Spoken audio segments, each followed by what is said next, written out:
Basement में करीब 30 से 35 बच्चे थे और उसमें से 3 बच्चों की तो डेड बॉडी जो बताई जा रही है एडमिनिस्ट्रेशन के द्वारा, बाकी की कह रहे हैं कि ट्रांसपेरेंसी नहीं है और भी लाशें हो सकती हैं। 3 बता रहे हैं, 15 से भी ज्यादा है। हादसा 6 बजे की है, पानी 6 बजे हुआ है, 8:30 बजे से स्टार्ट किए, दमकल गाड़ी 8:30 बजे आई है। और हमारी जो मांगे यहाँ लाइब्रेरी जो बेसमेंट में इलीगल चल रही है वो सब बैन हो जाए। मांगे यही है कि मतलब ये दोबारा ऐसा ना हो, जितने भी बेसमेंट में कोचिंग सेंटर चल रहे हैं या लाइब्रेरी चल रहे हैं उनको बंद किया जाए। कार्रवाई चाहिए, कोचिंग वाले पर कार्रवाई चाहिए, सीसीटीवी फुटेज चाहिए अपने को, और कैजुअलिटीज कितना हुई है पूरे ऑथेंटिक चाहिए। नमस्कार, मैं ज्योति यादव और आप देख रहे हैं उल्टा चश्मा यूसी। राजधानी दिल्ली के ओल्ड राजेंद्र नगर में इस वक्त मेरी मौजूदगी है। 2 दिन पुरानी घटना, ये राउज आईएएस सेंटर सर्कल के बाहर ही मैं मौजूद हूँ। ये वही सेंटर है जहां पर बेसमेंट में पानी भरने की वजह से 3 बच्चों की यूपीएससी एस्पिरेंट की हत्या कह लीजिए या फिर मौत कहिए। इस मामला बेहद संदिग्ध होता जा रहा है क्योंकि अब ये सड़क से लेकर संसद तक में मामला गूंज रहा है। आपको बताना चाहेंगे कि अभी कुछ ही देर पहले यहाँ पर एलजी साहब आए थे। कैमरामैन दिखाइए जनाब फिलहाल यहाँ का माहौल क्या है। यहाँ पर बकायदा बैरिकेड लगे हुए हैं, बुलडोजर भी आ चुका है, अतिक्रमण भी अभी किया जा रहा था, ये बताते हुए कि जो भी इंस्टीट्यूट अवैध बने हुए हैं उन पर अतिक्रमण भी चला है बकायदा। ये देखिए बैरिकेड चारों तरफ लगा दिए गए हैं। छात्र भी यहाँ पर मौजूद है, प्रदर्शन लगातार तेज होता जा रहा है। चलिए एक एक करके बातचीत करना चाहेंगे। क्या नाम है आपका? सत्यम। बताइए, अभी एलजी साहब आए थे, क्या कुछ आश्वासन देकर गए हैं आप लोगों को? उनको रिटर्न में डिमांड्स दी गई हैं, उनको वो लेकर गए हैं, लेकिन जो टॉक्स थी वो फेल हो गई हैं। कुछ क्लियर कट उन्होंने बताया नहीं है अभी। अब देखते हैं आगे क्या होता है, सिस्टम किस तरीके से डिसीजंस लेता है और फिर क्या डिमांड्स फुलफिल की जाती हैं। तो अभी तो यही है, बट अभी कुछ पुख्ता चीजें सामने आ नहीं पाई हैं। आप भी स्टूडेंट हैं? बिल्कुल। क्या कहना चाहेंगे? 2 दिन पहले बेसमेंट में जितनी खबर निकल कर सामने आ रही है कि महज 3 बच्चे थे, क्या सच में ही 3 बच्चे थे? नहीं, मैं लगातार मेरे कई सारे दोस्त हैं जिनकी तरफ से मुझे पता चल रहा है कि बेसमेंट में करीब 30 से 35 बच्चे थे और उसमें से 3 बच्चों की तो डेड बॉडी जो बताई जा रही है एडमिनिस्ट्रेशन के द्वारा, बाकी की कह रहे हैं कि ट्रांसपेरेंसी नहीं है और भी लाशें हो सकती है, क्योंकि मैं ऑन द स्पॉट उस समय यहाँ पे मौजूद नहीं था, तो मुझे नहीं पता है एग्जैक्ट क्या फिगर्स हैं। लेकिन हमारी डिमांड से ये है कि हमको ट्रांसपेरेंसी के साथ चीजें बताई जाएं कि एग्जैक्ट कितनी कैजुअलिटीज हुई हैं, और क्योंकि सबका डाउट यही है, सबसे पहली डिमांड भी यही है कि एग्जैक्ट कैजुअलिटीज पता चलें और उसके बाद जो फर्दर एक्शन हो वो लिए जाए। अच्छा, अभी तक कुछ आश्वासन दिया गया क्योंकि 2 दिन से लगातार आप लोग प्रदर्शन आश्वासन आप देख सकती हैं कि अभी कुछ एक्शंस यहाँ पर लिए गए हैं, तो अब शायद काम होना स्टार्ट हुआ है कि जैसे एमसीडी ने कुछ ऑर्डर्स पास किए होंगे, रोड तोड़ी जा रही है, और साथ में कुछ डिमांड्स अभी ऐसा कुछ नहीं दिया गया है, बस बोले गए हैं कि आपकी जो भी डिमांड्स हैं उनको सुना जाएगा। एलजी साहब आए हैं, वो सुन के गए हैं, बाकी मीडिया अपना काम कर ही रही है। तो आप लोग 2 दिन से लगातार यहाँ पर आ रहे हैं? बिल्कुल, मैं तो आज आया हूँ, लेकिन यहाँ पर प्रोटेस्ट लगातार चल रहा है। ये देखिए, कह रहे हैं कि यहाँ पर प्रदर्शन लगातार, हालांकि मैं आपको बताना चाहूंगी कि यहाँ पर बीच में भी तमाम बच्चे बैठे हुए हैं, तो सीधे तौर पर बातचीत कर रहे हैं। मामला बेहद संदिग्ध है। यहाँ प्रदर्शन लगातार 2 दिन से चल रहा है। बताइए, अवध ओझा सर भी इस पर बोलने को तैयार नहीं है और विकास दिव्य कीर्ति भी, कैसे देख रहे हैं? हाँ, अभी तक किसी भी मतलब जितने भी टीचर्स हैं जो कोचिंग सेंटर वाले हैं उनको छात्रों को साथ देना चाहिए था कहीं ना कहीं, तो अभी तक उन्होंने किसी का छात्र का किसी का भी ट्वीट तक नहीं किसी का आया है कि यहाँ क्या हुआ है, अभी तक किसी का नहीं आया। तो क्या क्या मांगे हैं अब आप लोगों को? मांगे यही है कि मतलब ये दोबारा ऐसा ना हो, जितने भी बेसमेंट में कोचिंग सेंटर चल रहे हैं या लाइब्रेरी चल रहे हैं उनको बंद किया जाए। बताइए, संसद में भी आप लोगों का मुद्दा उठाया जा रहा है, लेकिन एक पार्टी दूसरी पार्टी पे आरोप प्रत्यारोप लगा रही है। क्या लगता है कुछ होगा फिर इससे? अब ये देखो, पार्टियों का तो काम होता है एक दूसरे पे प्रत्यारोप लगाना। कहीं ना कहीं जो पिछली सरकारें थी उनका भी कमी थी। अब एमसीडी में जब से केजरीवाल सरकार है, कहीं ना कहीं उन्होंने भी अनदेखी की है।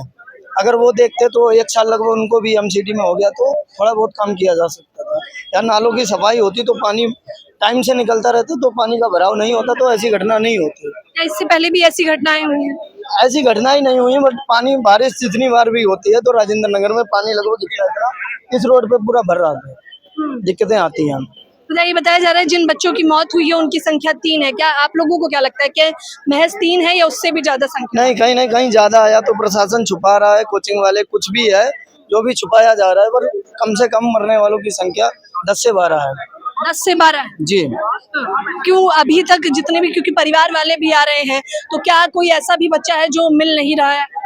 हाँ, अब ऐसा है, देखिए अभी तो कुछ पता नहीं चल रहा है क्या है। परिवार वाले आए हैं, कुछ हॉस्पिटल में है जो मतलब गंभीर रूप से जो घायल थे, मतलब जो पानी में डूब गए या बच गए हैं, तो उनका भी कुछ पता नहीं चल रहा कि कौन कितने घायल हैं, कितने हॉस्पिटल में, कितने मर चुके हैं, कहाँ हैं, कुछ पता नहीं है। आप लोग इसके लिए जिम्मेदार किसे मानते हैं? इसके लिए जिम्मेदार तो कहीं ना कहीं एमसीडी है, एमसीडी जिम्मेदार है। इसके बाद जो दिल्ली सरकार भी जिम्मेदारी है, कहीं ना कहीं केंद्र सरकार भी जिम्मेदार है इसकी। बताइए, कह रहे हैं दिल्ली सरकार भी इसके लिए जिम्मेदार है और केंद्र सरकार भी इसके लिए जिम्मेदार है, क्या? केंद्र सरकार जिम्मेदार है, रमन नागर। कहाँ के रहने वाले हैं बताइए? 2 दिन से लगातार आप लोगों का प्रदर्शन चल रहा है, अब तक कौन कौन मिलने आया है आप लोगों से? मेरे हिसाब से तो अभी कोई नहीं आया, कोई एक्शन लेने के लिए तो कोई नहीं आया है। मैम, मीडिया से मेरी एक डिमांड है कि मीडिया यहाँ पर ये जो इशू है प्रोटेस्ट खत्म होने के बाद यहाँ से जाए ना, बल्कि 3-4 दिन यहाँ पर घूमे और इस एरिया में जाकर थोड़ा गलियों में अंदर जाके देखें कि स्टूडेंट्स एक्चुअल में किन हालातों में रह रहे हैं। यहाँ पे तो आप सुनेंगे, रिपोर्ट करेंगे, अच्छी बात है, लेकिन आप दिखाएं, एक बार कैमरे में दिखाएं कि वो बाथरूम साइज रूम्स होते हैं, उनमें 2-2 बच्चे रहते हैं और उनसे रुपए लिए जाते हैं 20-20, 25-25 हज़ार उन कमरों के। ठीक है, उसके बाद भी उस रूम में कोई फैसिलिटी होती नहीं है, मजबूरन उस वजह से उनको लाइब्रेरीज में जाना पड़ता है, क्योंकि वो जो पुरानी 10-10 साल पुरानी एसी लगती हैं वो 8-8 हज़ार का बिजली का बिल देती हैं, उस वजह से उनको जाना पड़ता है लाइब्रेरीज में। लाइब्रेरीज ज्यादातर है बेसमेंट में, क्योंकि बेसमेंट का रेंट होता है कम, तो इस वजह से लाइब्रेरीज होती हैं, प्लस क्लासेस भी होती हैं बेसमेंट में, 500-500 के बैच भी चलते हैं कई सारे इंस्टीट्यूट के। ठीक है, और आपको ये दिखाना होगा कि किस तरीके से चीजें हो रही है। और मैं इंस्टीट्यूट से चाहता हूँ, ये डिमांड है इंस्टीट्यूट से कि अब कोई भी एडमिशन हो उस बच्चे को प्रॉपर दिया जाए, रिटन में दिया जाए कि वो क्या सेफ्टी नॉर्म्स फॉलो कर रहे हैं, उनको किन जगह पे बिठाया जाएगा वो दिखाएं। एडमिशन लेने से पहले कहाँ पर बिठाया जाएगा, कितनी स्पेस उसको बैठने की दी जाएगी। मैम, एक चेयर होती है, उसमें बैठने की जगह नहीं होती है, वो पैर अपने सीधे नहीं कर सकता है उस जगह पे बैठ के, इतनी भी जगह नहीं होती है। अगर वहाँ पर कोई भी हादसा होता है 700 के बैच में 10 बच्चे भी नहीं निकल पाएंगे, इतनी भी जगह नहीं होती है वहाँ से निकलने की। टॉयलेट करने के लिए निकलने में तो 10 मिनट लग जाते हैं, तो आप समझ लीजिए। इससे पहले भी क्या आप लोगों ने कंप्लेन नहीं की इतनी समस्याओं को लेकर? मैम, कंप्लेन होती रही है, सभी लोग कंप्लेन करते हैं, आप रेडी वालों से पूछ लीजिए, अभी नहीं 2 दिन बाद रेडी वाले लग जाएंगे, उनसे पूछ लीजिएगा कि क्या होता है, उनके साथ क्या होता है, सबके साथ, सबको पता है कि किसके साथ क्या हो रहा है, लेकिन कंप्लेन सुनी कहाँ जाती है। अब एक्शन हो रहा है क्योंकि उसके लिए मौत होना जरूरी है। इंडिया में सॉल्यूशन पाने के लिए किसी का मरना जरूरी है, जब कोई मरेगा तब एडमिनिस्ट्रेशन आएगा, तब बात होगी, उससे पहले कुछ नहीं होता। इतने सारे स्नैचिंग के मामले होते हैं करोल बाग में, कोई एक्शन नहीं होता है, कुछ भी नहीं होता उस पर। स्नैचिंग के केसेस सॉल्व भी नहीं होते हैं, सबको पता है गफ्फार मार्केट में क्या होता है। ठीक है, फोन आता है, चोरी होता है, जाके कट जाता है, कुछ होता है, कुछ भी नहीं होता है। किसी का फोन मिला हो पता कर लीजिए, यहाँ पर कई बच्चों का मैं जानता हूँ फोन चोरी हुए हैं, कंप्लेन हुई है, कोई एक्शन नहीं हुआ है। क्या कहना चाहेंगे, ये जो घटना चल रही है लगातार टीवी पे आ रही है? बच्चे गए तो अच्छी बात नहीं है, बच्चे गए वो भी, किसी के बेटे होंगे वो भी कितनी दूर से पढ़ाई करने के लिए आते हैं, तो इनको सोचना चाहिए ना, जो कोचिंग का जितना पैसा रहते बच्चों को पढ़ाते हैं तो इनको सुविधा देनी चाहिए बच्चों को हर चीज के अंदर। ये बस मेरा तो यही कहना है। बताइए, यहाँ माहौल आप सीधे तौर पर देख सकते हैं, कैमरामैन दिखाते रहिए, क्योंकि बीच में तमाम बच्चे बैठे हुए हैं लगातार अभी, क्योंकि ये प्रदर्शन यहाँ पर नहीं रुकेगा। ये अंदर एक बाकायदा इन लोगों ने बोर्ड वगैरह पकड़ रखा है, वहाँ पर एक एक करके बातचीत करने का भी प्रयास लगातार जारी है। और यहाँ देखिए, ये जो स्टूडेंट हैं बाकायदा यहाँ पर बैठे हुए हैं, लगातार 2 दिन से ये लोग यहाँ पर प्रदर्शन कर रहे हैं, बावजूद इसके अभी तक कोई भी समस्या का समाधान नहीं निकल रहा है। खास तौर पर जो चश्मदीद है वो मिलना कहीं ना कहीं अब मुश्किल हो रहे हैं, चश्मदीदों से बातचीत नहीं हो पा रही। क्यों? बिल्कुल भी नहीं, पता ही नहीं कहाँ डिटेन्ड है, कहाँ चले गए, गायब है, उस दिन के बाद से कोई दिखे ही नहीं है, बिल्कुल भी कोई नहीं दिखे है। कैजुअलिटीज ज्यादा है, कम बता रहे हैं, 3 बता रहे हैं, 15 से भी ज्यादा है।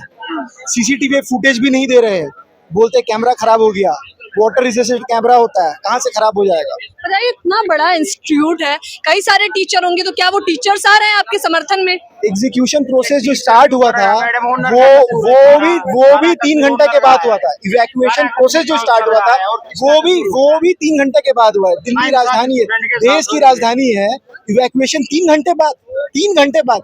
हादसा 6 बजे की है, पानी 6 बजे हुआ है, 8:30 बजे से स्टार्ट किए, दमकल गाड़ी 8:30 बजे आई है, मोटर जो पानी निकलने वाली 8:30 बजे आई है। तो हालत है राजधानी रांची में, और कोई कार्रवाई नहीं हो रही है अभी तक, बिल्कुल भी कार्रवाई नहीं है। कैजुअलिटीज कितनी है वो भी नहीं बता रहे, 3 बता रहे हैं मैम, 15 से ज्यादा है, श्योर शॉर्ट 15 से ज्यादा है, और 3 बता रहे हैं। ये आप इतना श्योर हो कि कैसे कह सकते हैं कि 15 से ज्यादा है? वजह क्या है? बॉडी निकाला गया, हमारे सामने यहाँ से बॉडी निकाला गया है। 8-10 बॉडी, मैंने देखा 8-10 बॉडी तो हमारे सामने निकली है। और बॉडी निकालने का तरीका था, एक स्ट्रेचर में 2-2 बॉडी निकाला जा रहा था, और एम्बुलेंस खड़ा करने के बाद भी पुलिस गाड़ी से भेजा रहा था। तो एम्बुलेंस क्यों बुलाया? जब पुलिस गाड़ी से आपको भेजना था, पुलिस वैन से भेजना था, तो एम्बुलेंस में क्यों डाले आप? एम्बुलेंस क्यों बुलाए? 12 एम्बुलेंस आई थी, फिर भी लास्ट जो थी पुलिस गाड़ी से भेज रहे थे। क्या मतलब है इसका? छुपा। आम आदमी पार्टी भी प्रदर्शन कर रही है, बीजेपी भी प्रदर्शन। नहीं आना यहाँ पर, पॉलिटिकल एक्टिविस्ट लोग पूरा प्रोटेस्ट खराब कर दिए, पार्टी वार्टी में नहीं आना अपने को। हाँ, जो ऑथेंटिक है वो बात कर रहे हैं। देश भर का बात, जेएनयू नहीं है, दूसू नहीं है यहाँ पे, यहाँ पे जो ऑथेंटिक मुद्दा है उस पर बात करना है। कार्रवाई चाहिए, कोचिंग वाले पर कार्रवाई चाहिए, सीसीटीवी फुटेज चाहिए अपने को, और कैजुअलिटीज कितने हुई है पूरे ऑथेंटिक चाहिए। एफआईआर का नंबर दीजिए, अरेस्टिंग भी नहीं हुई है, पूरे अथॉरिटी जो है जिम्मेवार है, गेट कीपर लोग भाग रहे हैं। ऐसे तो कई सारी बेसमेंट में बनी होंगी लाइब्रेरियां, फिर बेसमेंट में बनी है तो गलत बनी है। एमसीडी जो पैसा तहसीलती है किस बात का तहसीलती है? गैर कानूनी करवाते हैं, लाइब्रेरी गैर कानूनी है, कोचिंग इंस्टीट्यूट गैर कानूनी चलती है, बेसमेंट में पैसे लेती है एमसीडी, जितनी भी रेडियां हैं सबसे पैसे लेती है, खुद गलत है वो एमसीडी। और आज देखिए 10 दिन पहले कंप्लेन हुआ था कि यहाँ पे गटर जाम है, कोई कार्रवाई नहीं हुई, कोई साफ नहीं हुआ। हादसा इतना बड़ा घट गया, घटना घट गया, आज आकर के सफाई कर रहे हैं। यही 4 दिन पहले सफाई कर देते तो ये घटना तो घटता नहीं। इसका जिम्मेवारी कौन लेगा?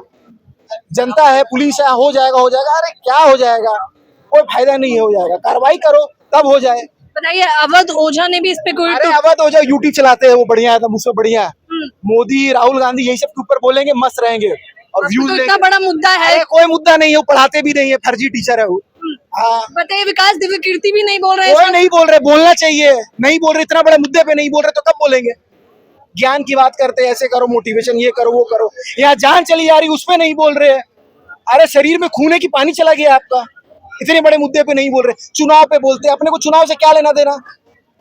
जान चली गई उससे बड़ा चीज है कुछ? स्टूडेंट है आप, कुछ हाल नहीं है, कुछ व्यवस्था नहीं है। यहाँ पर दिखाइए बुलडोजर को, दिखाइए बुलडोजर को, देखिए आज कैसे काम कर रही है, कैमरामैन बढ़िया काम चल रहा है, देखिए। हाँ भाई ठीक है, कह रहे हैं अवैध जो बने हुए थे उस पे अतिक्रमण पूरा अवैध है, बाजीराम छोड़ा के सब अवैध है वहाँ। उसमें खाली बेसमेंट नहीं है, बाकी बस सब में बेसमेंट में क्लास चलती है। ये प्रशासन से एक और चीज है, रेस्क्यू वाली टीम जब पहुंची, ठीक है, आप एक चीज बोलेंगे मैडम, एक चीज बोलेंगे, पंप क्यों आया था? जब 3 लाश थी, एनडीआरएफ यहाँ पर 50 तो क्या कर रहे थे? 3 वो बॉडी निकाल रहे थे, 50 को एनडीआरएफ की टीम आकर के, 50 मेंबर थे, 50 मेंबर, 8 घंटे रेस्क्यू चली है। पानी निकालना 9 बजे से स्टार्ट किए है, सुबह का 5 बजे तक निकाले हैं, तब भी नहीं निकल पाया। तब भी इतना पानी था, घुटना भर पानी था भरा हुआ। ये बेवकूफ समझे, किसको बेवकूफ समझे? जनता को बेवकूफ समझे, स्टूडेंट को बेवकूफ समझे, या खुद बेवकूफ है? इतना बड़ा कांड हो जाए। बोलिए अब। यहाँ पे प्रशासन की गलती है, जब आपको कॉल गया है कि टाइम पे आना है। प्रशासन में भी आप कंफ्यूजन है, किसकी? पार्टी विशेष की बात लो, एमसीडी की बात कर लो अगर, ठीक है, एमसीडी का काम बाहर का रहता है, ठीक है, लेकिन जब रेस्क्यू की बात आई थी तो टीम एक ही पंप क्यों लेके आई थी? अगर पानी आपको पता है कि 2 लेवल पे पानी ज्यादा नीचे अंदर है, एक ही पंप क्यों आया था? निकालने समय तो 2 पंप 3 पंप वाली गाड़ियां आ सकती थी, तुरंत इवैक्यूएशन किया जा सकता था, एक ही पंप क्यों आया था? उसके बाद एक और पंप लाया गया, वो भी रात के 2:30-3 बजे के, ठीक है, उससे पहले आप क्या कर रहे थे?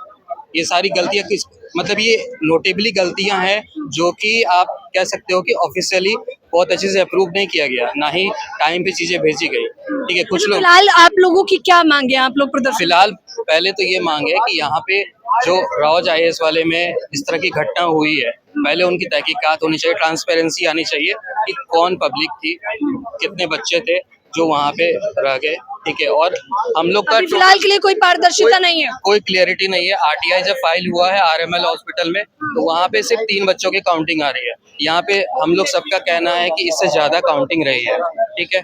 तो ये ट्रांसपेरेंसी क्यों नहीं है?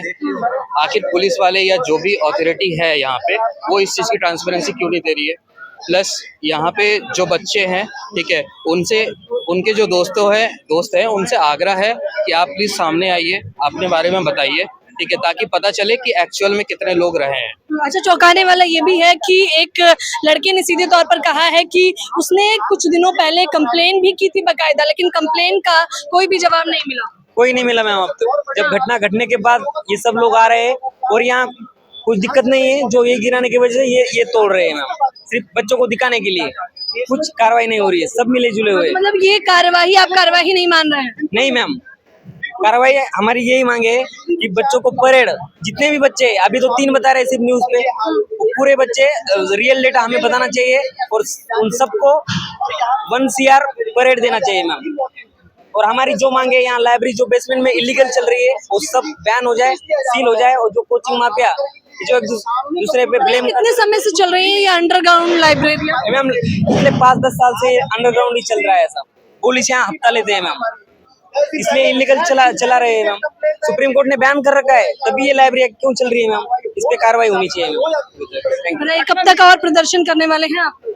हाँ मैम, जब तक हमें पूरा वी वांट जस्टिस मैम, जब तक न्याय नहीं मिल जाता तब तक हम ये लड़ाई लड़ते रहेंगे।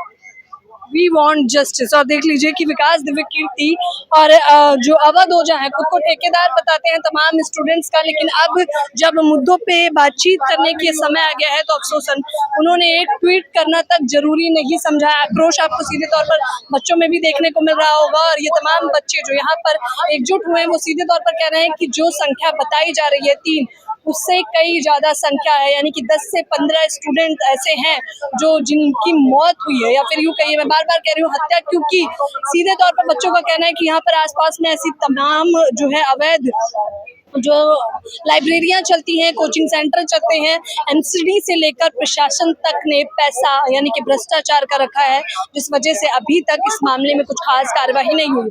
और इनका ये भी कहना है कि राउज आईएएस स्टडी सेंटर पे यहाँ पर होनी चाहिए थी प्रतिक्रिया, तो दूसरी तरफ क्यों की जा रही है। सवाल लगातार जारी है, सदन में भी ये मुद्दा उठाया गया है। अब देखना ये होगा कि आखिरकार यूपीएससी एस्पिरेंट जो प्रदर्शन कर रहे हैं या देश भर में जो अलग अलग प्रदर्शन जारी है उनका क्या निष्कर्ष निकलता है। फिलहाल इस खबर के बारे में आप लोग अपनी राय बताना बिल्कुल ना भूलें। कैमरामैन देव के साथ ज्योति यादव, उल्टा चश्मा।